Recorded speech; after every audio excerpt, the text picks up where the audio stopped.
Right now, a truly historic, continent-wide shift in immigration policy is happening in Europe. I mean, we're witnessing a fundamental reshaping of what it even means to enter and belong on the continent.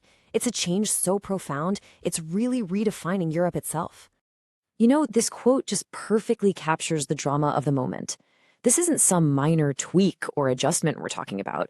It's a huge pivot away from the policies that have defined Europe for decades. So the big question is, what does this new, more fortified Europe actually look like?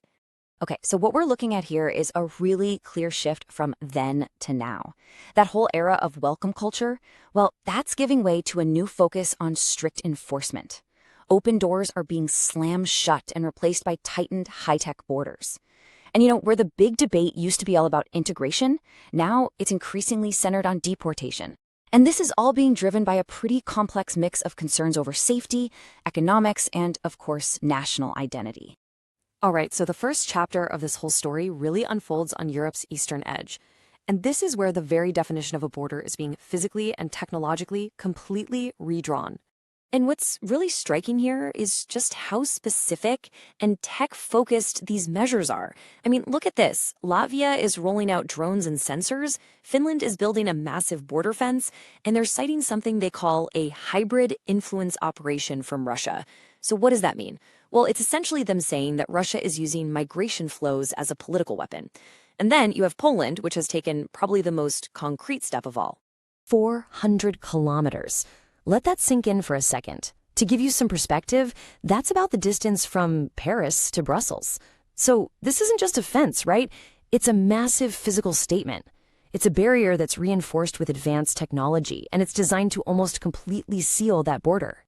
And this right here gets to the core motivation.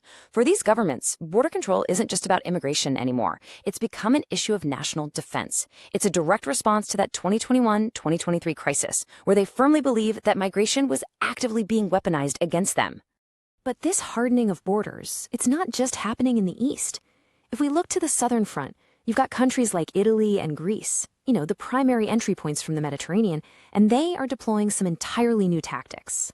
So a really key part of this new strategy is a concept called offshore processing. And the basic idea is pretty simple. You handle asylum claims before a person ever sets foot on European Union soil. How? By partnering with a country that's outside the EU. And Italy is pioneering this with its, let's just say, controversial deal with Albania. In theory, the process sounds straightforward. Migrants arrive by sea in Italy, but then they're transferred directly to processing centers in Albania. Their claims are all handled right there. It's a pretty radical attempt to completely change the dynamic of those Mediterranean crossings. Greece, meanwhile, is getting a bit of a multi-fronted approach. On one hand, they've intensified sea patrols, but on the other, they've also totally overhauled their internal system.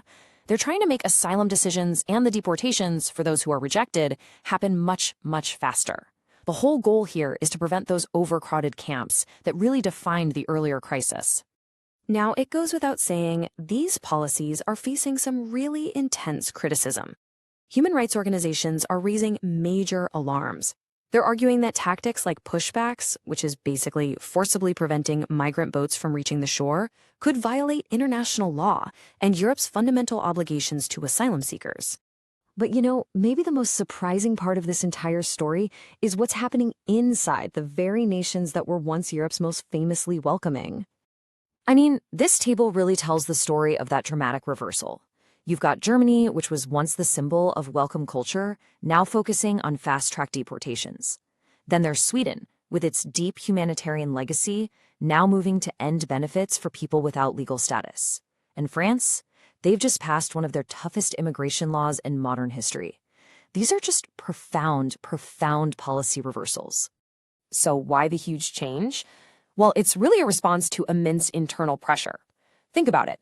Years of high intake have strained housing, schools, and social services. You combine that with growing public concerns over crime and integration, and suddenly you've created a political environment where these stricter policies now have really widespread support. And it's not just about who gets in either. It's also about the rules for the people who are already there. For example, Denmark is making integration programs mandatory if you want to keep your permit. Austria is limiting access to benefits for recent arrivals. Latvia is making its language exams for citizenship tougher. And get this, Sweden is even debating whether to revoke citizenship for serious crimes. So when you put all of these different pieces together, from the walls in the east to these new internal rule changes, a really clear picture starts to emerge. This is essentially Europe's new playbook on migration. And here it is, the new playbook, all laid out. On the outside, you've got the high-tech surveillance, the physical walls and fences, and that offshore asylum processing.